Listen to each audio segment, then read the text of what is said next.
Olá, irmãos em Cristo, tudo bem com vocês? Espero que estejam na santa paz do nosso Senhor.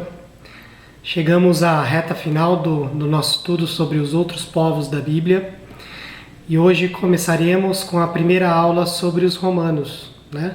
Iniciaremos hoje e concluiremos na aula do próximo domingo.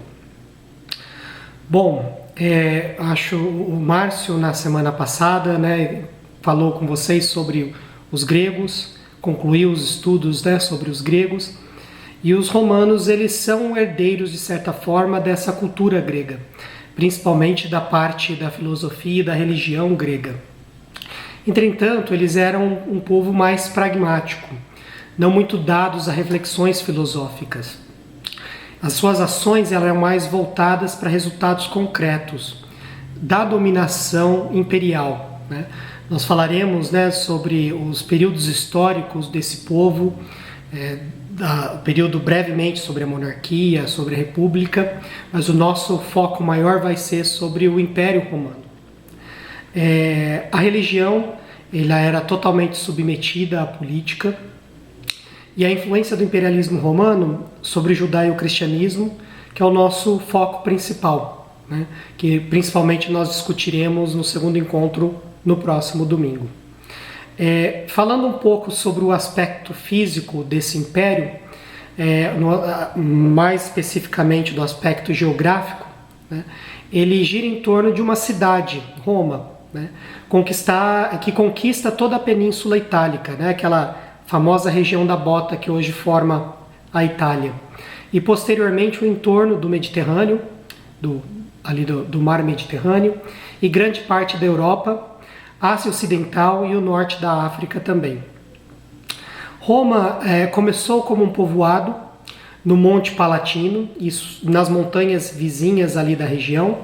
Esse povoado ele era composto por pequenas cabanas de palha, né, amontoadas numa colina para facilitar a defesa. A população começou a crescer por volta de 770 a.C., e talvez pelo maior contato com as colônias gregas ali, das proximidades. E essa era Roma no período monárquico. E esse foi o início modesto de um império que duraria mais de 1000 anos. 2000 se considerarmos Bizâncio, que é a continuidade do mesmo poder no Oriente. O período da monarquia ele foi de 753 a 509 a.C., inicia-se com Rômulo, né, que fundou a cidade segundo a lenda. O período republicano durou de 509 a 27 a.C. Foi um longo período de lutas políticas internas, mas que foi de fundamental importância para a expansão do domínio de Roma. No lugar dos reis foram eleitos anualmente cônsules, que eram escolhidos dentre os senadores, dentro dos nobres da sociedade romana. Em 493 a.C., houve um acirramento dos conflitos sociais entre os nobres patrícios e os plebeus. Para apaziguar a população, criou-se então o cargo do tribuno da plebe, para defender os direitos dos cidadãos sem propriedade. Também nesse período, né, foram criadas as leis das 12 tábuas, publicada em 451 a.C., e em 367 a.C., os plebeus ganharam o direito de ascender a cargos públicos, as magistraturas, né?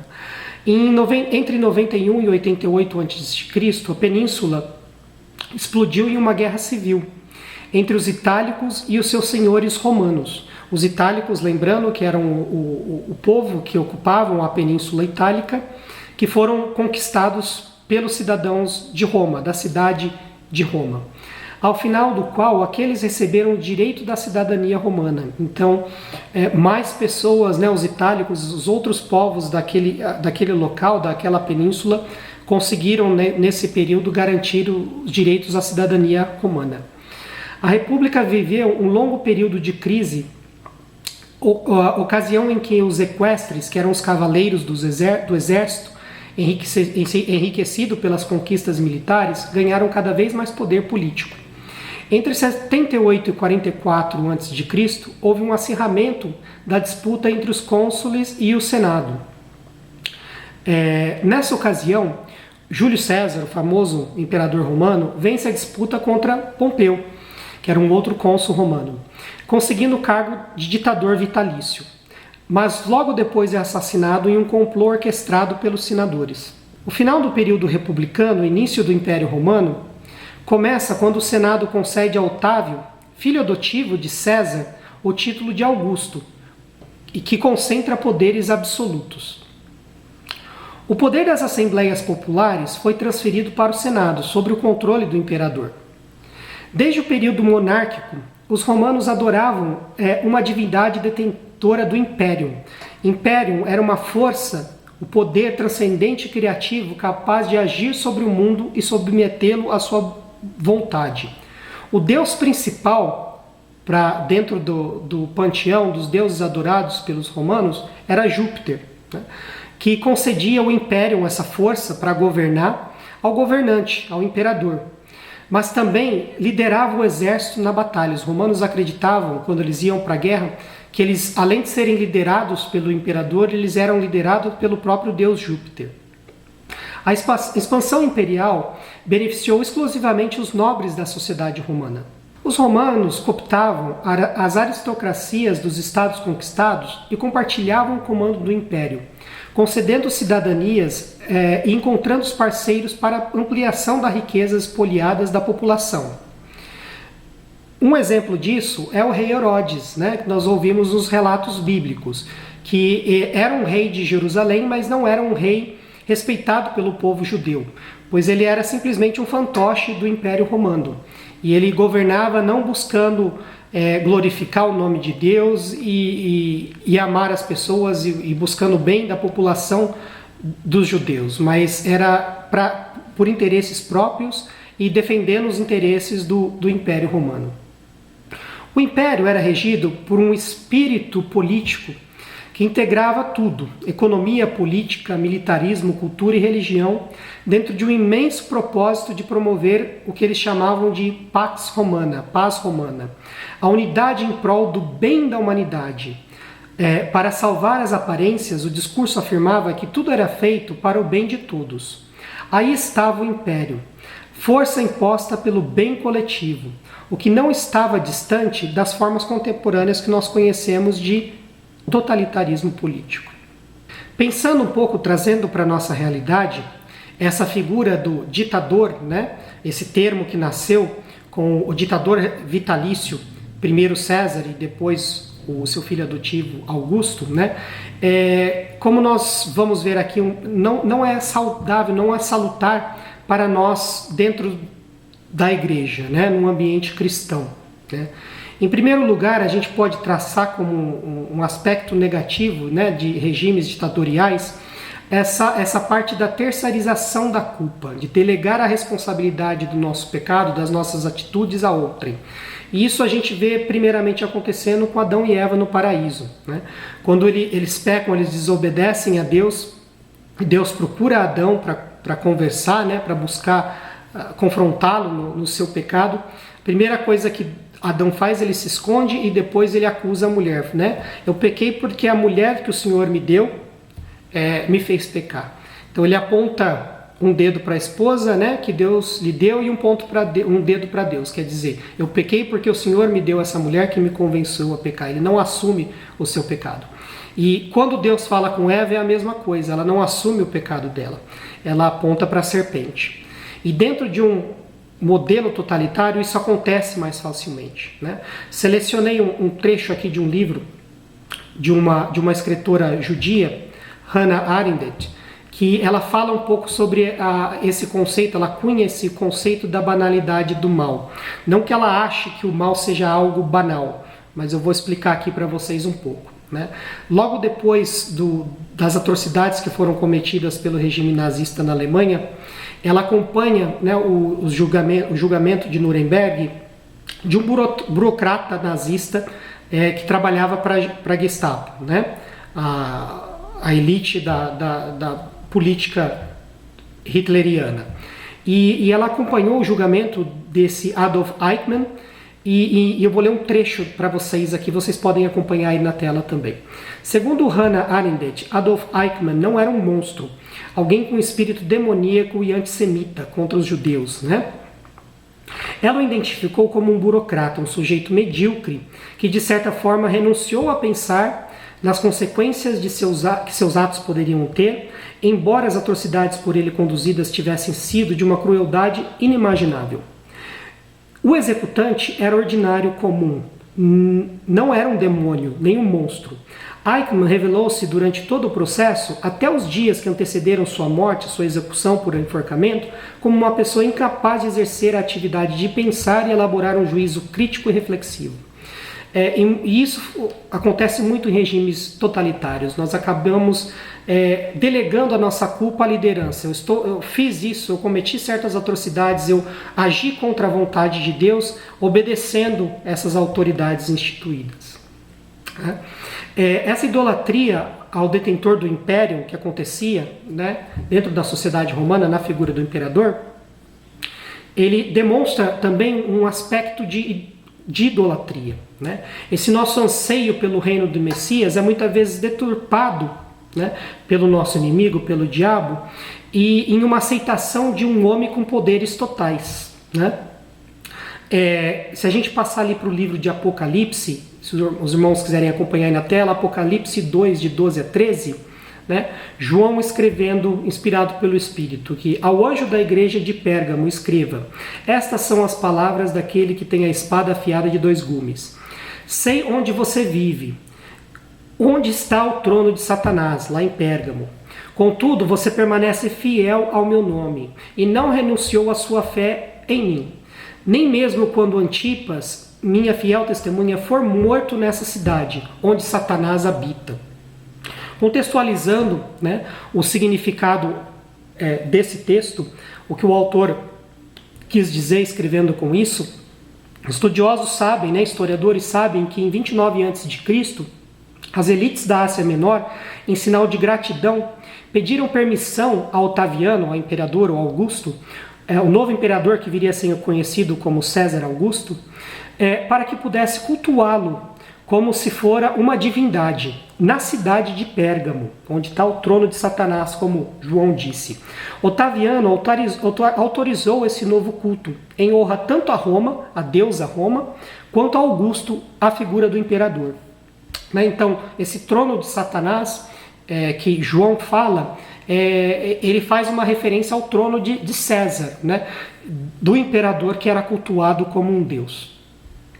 Se nós passarmos lá para Jeremias 17, de 1 a 6, está escrito na palavra do Senhor: o pecado de Judá está escrito com estilete de ferro gravado com ponta de diamante nas tábuas dos seus corações e nas pontas dos seus altares.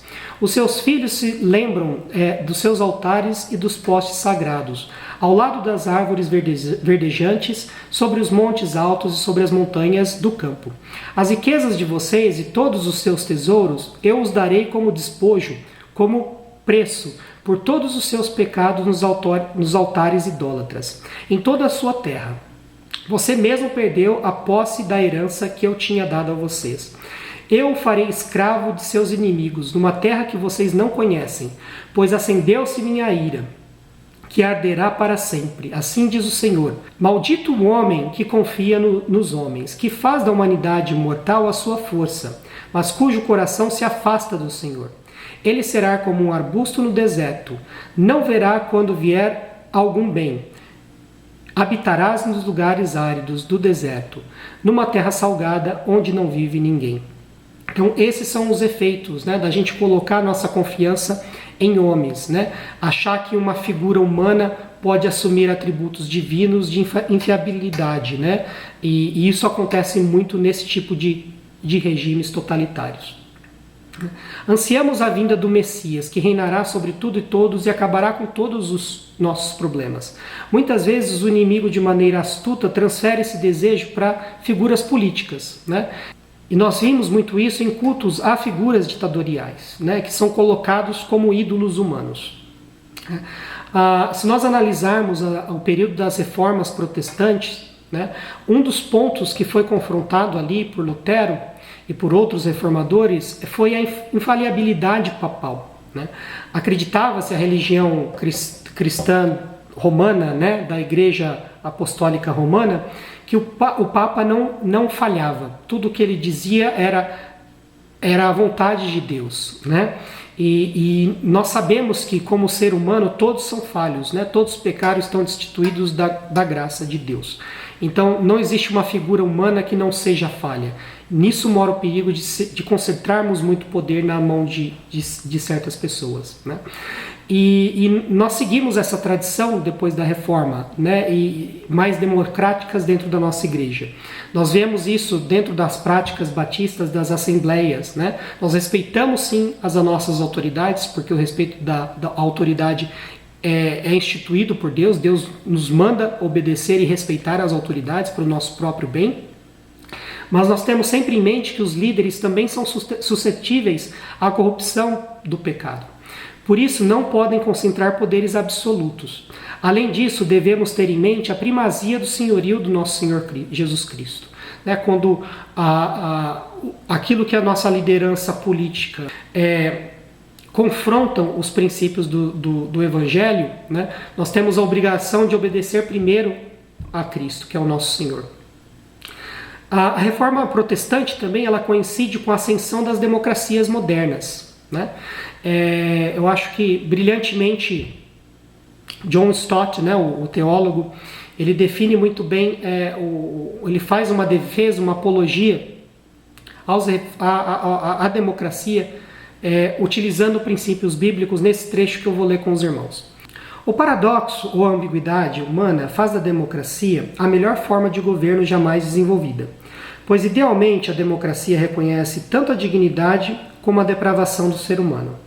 Por um lado, ela reconhece nossa dignidade humana, pois se recusa a impor às pessoas que nos governarão sem o nosso consentimento. Ela nos deixa participar do processo da tomada de decisões. Ela nos trata com respeito, como adultos responsáveis. Por outro lado, a democracia reconhece também nossa depravação humana, quando se recusa a concentrar poder nas mãos de poucos, uma vez que isso não é seguro. Assim, faz parte da essência da democracia dividir o poder e proteger os governantes de si mesmos. Como Reinhold Niebuhr afirma, a capacidade do homem para praticar a justiça torna a democracia possível, mas a inclinação do homem para a injustiça torna a democracia necessária. Isso foi escrito, né, por John Stott no Porque Eu Sou Cristão, né, no livro Porque Eu Sou Cristão. Bom, voltando para o tema central da nossa aula, falando sobre as formas de exploração romana, né?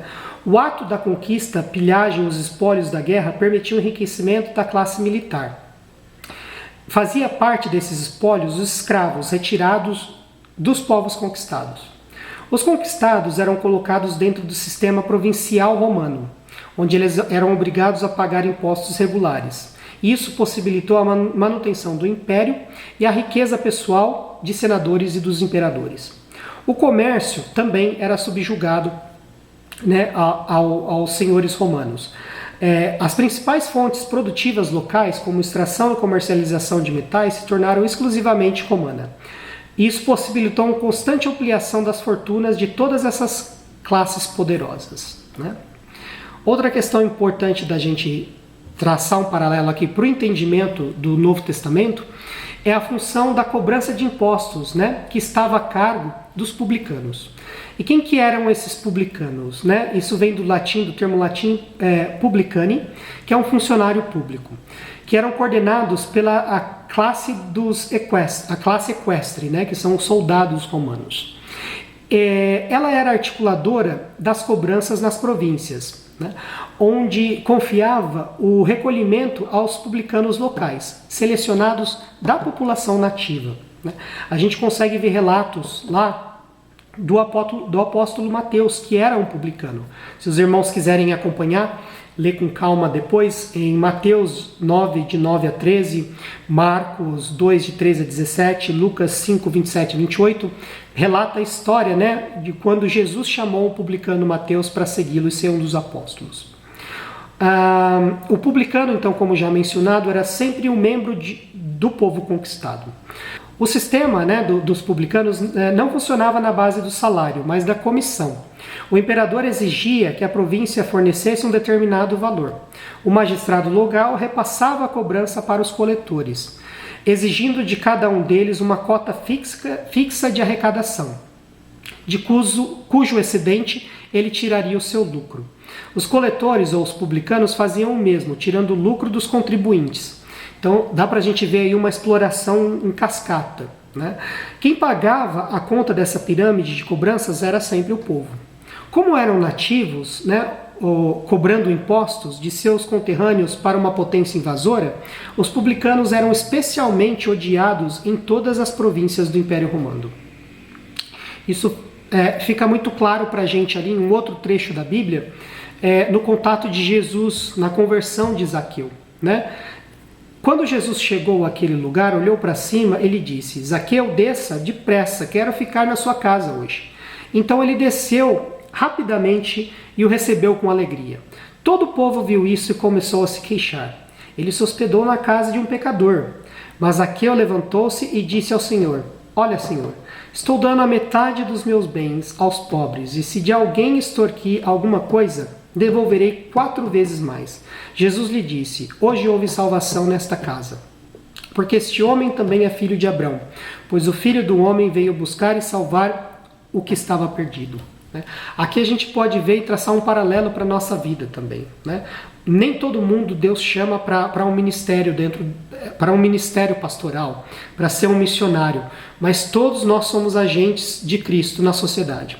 E Ele espera que nós demos o exemplo de Zaqueu, que era um publicano, que era um odiado pelo seu povo, por trabalhar por um governo, por uma ocupação estrangeira, mas que Jesus, está claro aqui na Bíblia, que levou a salvação para a casa de Zaqueu naquele dia. E a partir daquele dia, ele continuou trabalhando como um publicano, mas não mais defraudando, né? Ele trabalhou com dignidade para glorificar o nome de Cristo através do testemunho de vida dele no trabalho dele.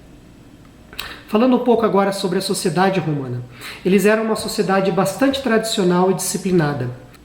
Seus historiadores exaltavam justamente a invulnerabilidade de Roma em função da tradição e dos costumes de austeridade, disciplina, compromisso e honestidade.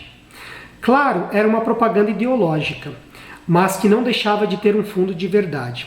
A virtude romana era exaltada por sua vontade, sua severidade e seu patriotismo, o que colocava todos os indivíduos debaixo da autoridade de grupos, um dos outros, né? E todos visando o bem comum de Roma.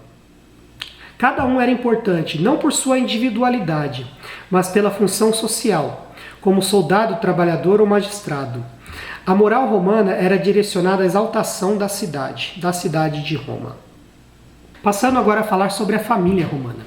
As assembleias de Roma eram formadas por cúrias, no tempo da República, as quais eram agrupadas em tribos.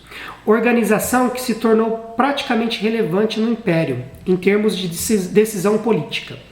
Essas cúrias eram formadas por gens, unidade familiar básica na época. Daí vem a palavra genética. Grosseiramente falando, seria equivalente ao sobrenome do nosso tempo, né? Como os romanos eram uma sociedade tradicional, a manutenção dos gens, né, dessa família, do nome familiar, era vital.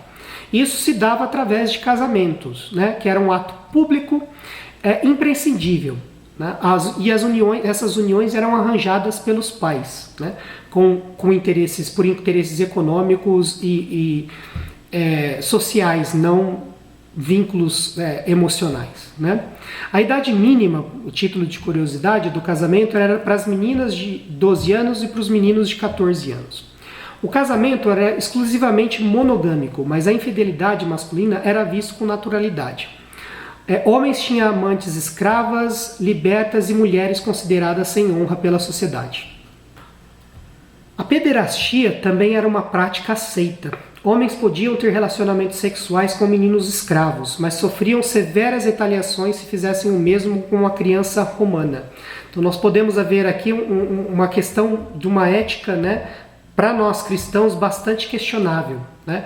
Então a prática da pederastia, do abuso de crianças, ela era tida como normal, desde que fosse com um escravo, não com um filho de um romano.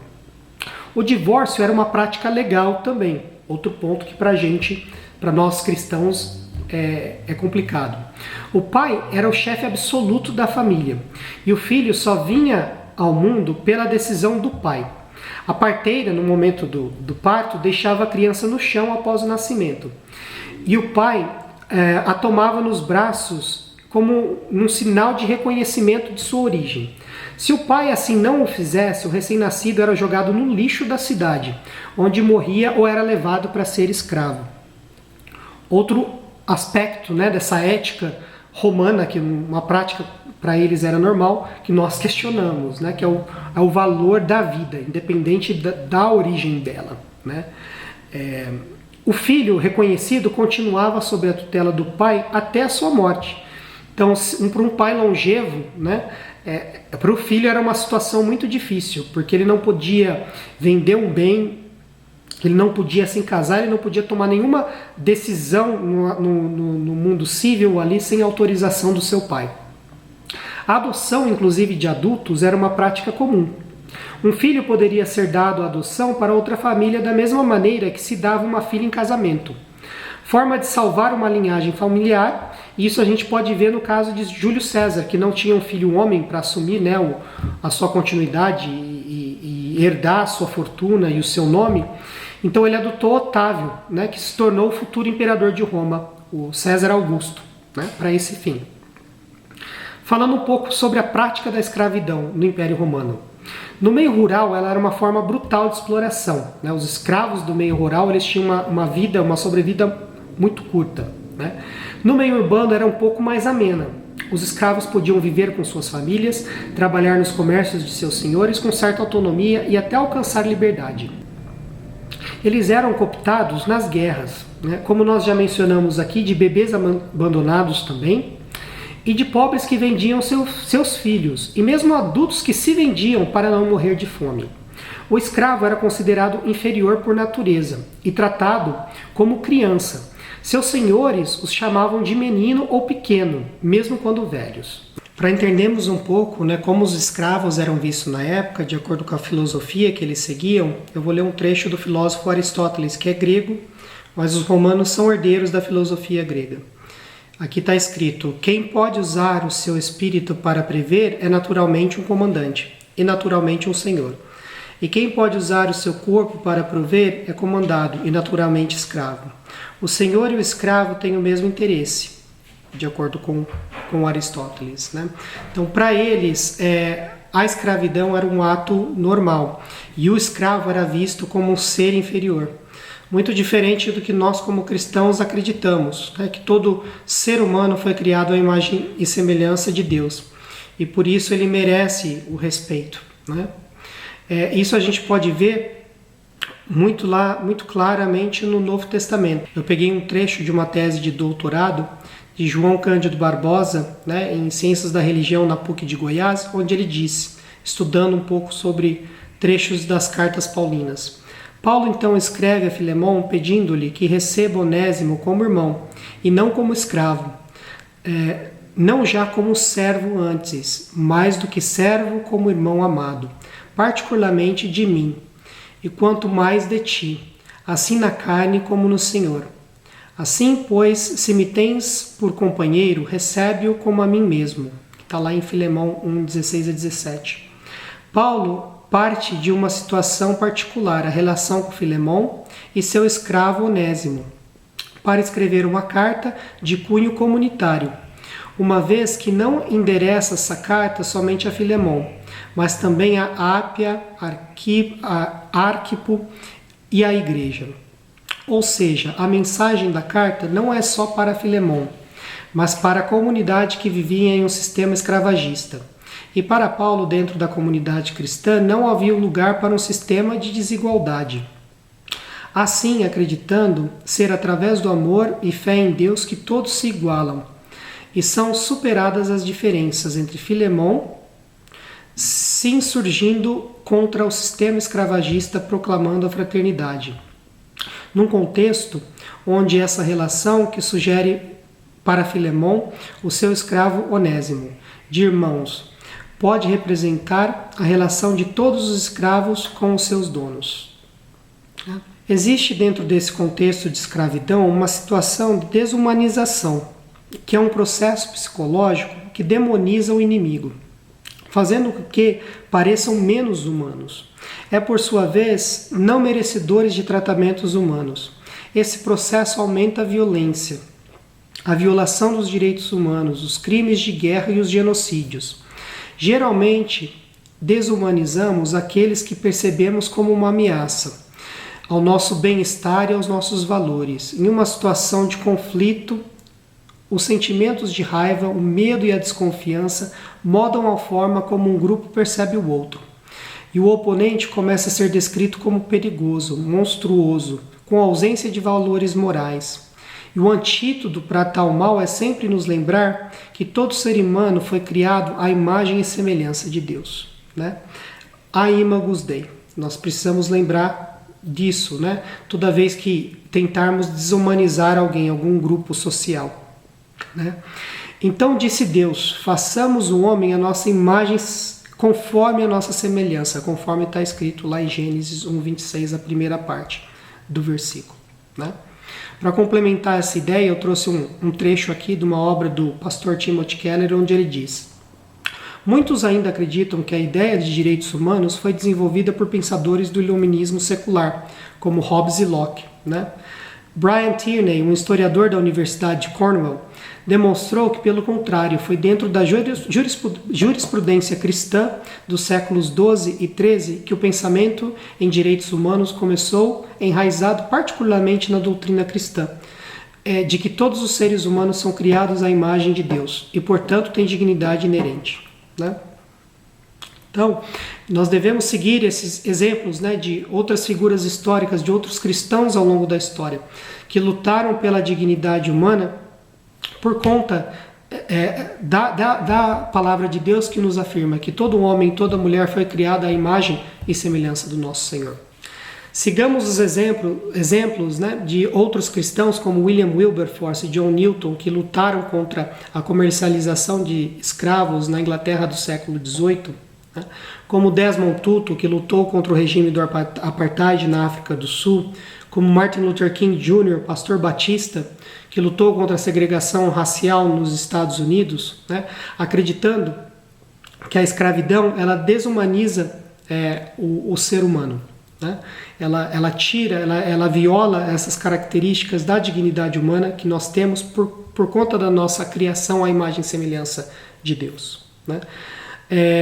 Nós precisamos também, dentro da nossa sociedade atual, lutar contra essas formas de desumanas, né, de desumanização modernas, né?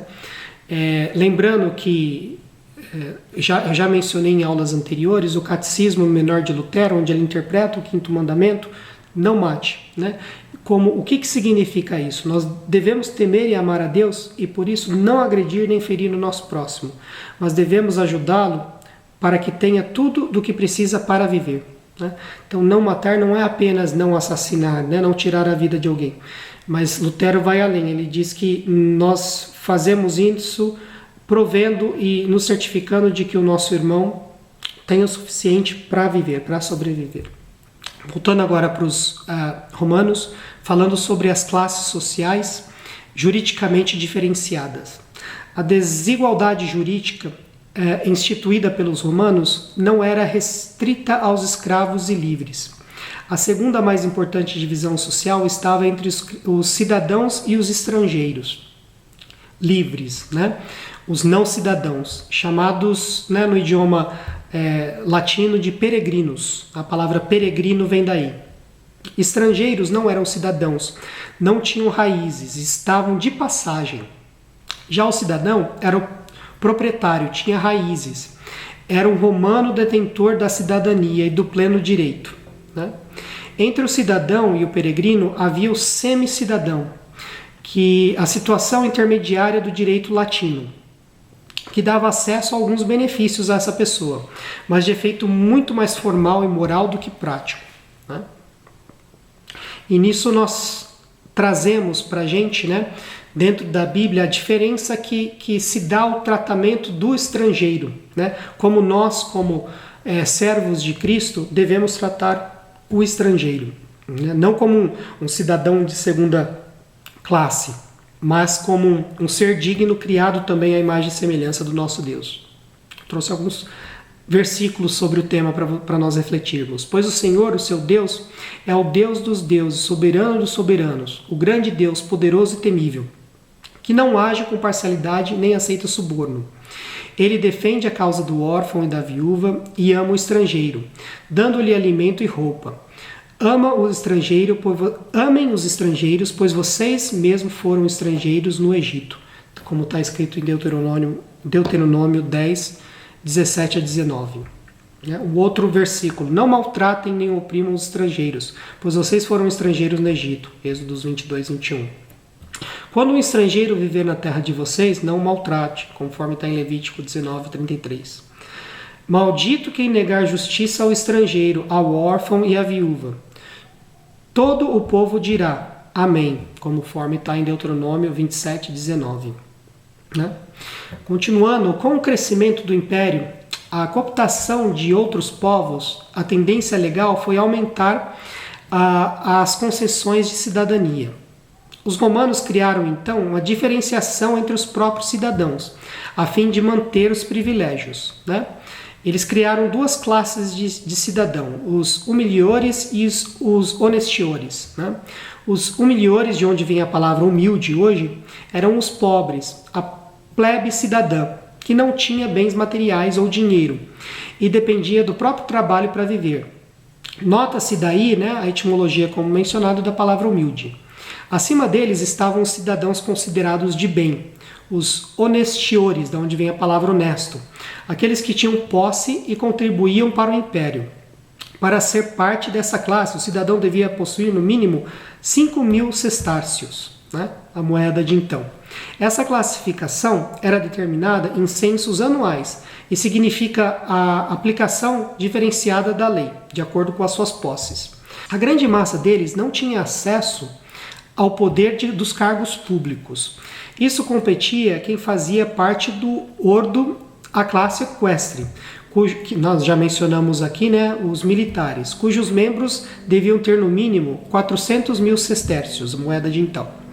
Esses eram os reservados aos postos dos comandos do exército, os cargos públicos de procurador e os altos postos do Estado romano. Mas eles ainda não eram o topo da pirâmide da societária romana. Acima deles estavam a classe senatorial, né, dos senadores, os membros da aristocracia romana, que tinham no mínimo 1 milhão de sestércios como patrimônio pessoal. Daí nós podemos pensar um pouco sobre o apóstolo Paulo, né? Isso ajuda a gente a interpretar um pouco o contexto do Novo Testamento. Lá em Atos 22, 23 a 28, está escrito que, estando ele gritando, tirando suas capas e lançando poeira ao ar, o comandante ordenou que Paulo fosse levado à fortaleza, né?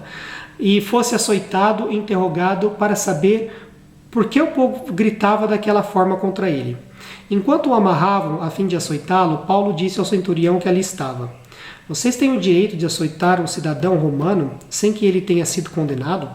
Ao ouvir isso, o centurião foi prevenir o comandante. Que vais fazer? Este homem é cidadão romano.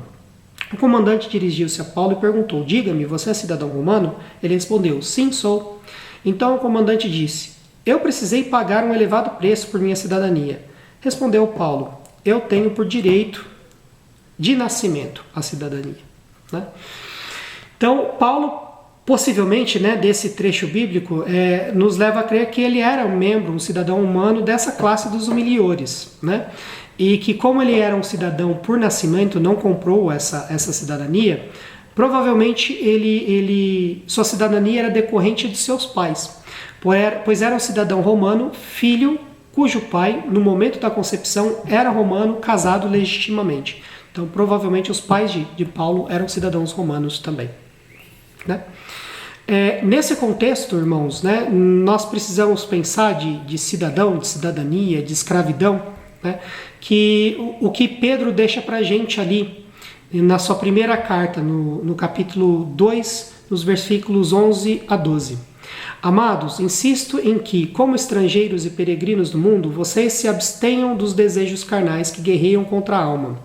Vivam entre os pagãos de maneira exemplar, para que, mesmo que eles os acusem de praticar o mal, observem as boas obras de vocês e pratiquem e glorifiquem a Deus no dia da intervenção dele. Então nós devemos nos lembrar, irmãos, que nós somos peregrinos. Os nossos irmãos cristãos foram peregrinos dentro do Império Romano, né? Em toda a história do cristianismo, todos os cristãos foram peregrinos nesse mundo. Nós devemos sim amar as nossas pátrias, servir o nosso povo, demonstrar o amor de Deus através do nosso serviço, né? Fazer o melhor pela nação onde a gente está, como a gente aprende lá em Jeremias, né? Mesmo no contexto de um exílio na Babilônia. Mas sempre nos lembrar que nós somos peregrinos, né? Nesse mundo. Devemos sim respeito às autoridades, devemos sim, como instituídas por Deus, devemos orar por elas, mas nós devemos observar sempre a primazia do nosso Senhor Jesus Cristo. Então é isso, irmãos, por hoje. Vamos encerrando a aula. O assunto, né, sobre os romanos é gigantesco.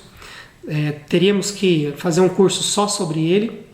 Então nós encerramos na semana que vem, né, esse curso sobre os outros povos da Bíblia, com a segunda aula sobre os romanos, onde nós discutiremos um pouco sobre o legado dos romanos, a religião romana e, mais especificamente, o contato com os judeus e os cristãos. Ok? Fiquem com Deus, boa semana, bom culto, que Deus abençoe e proteja a todos.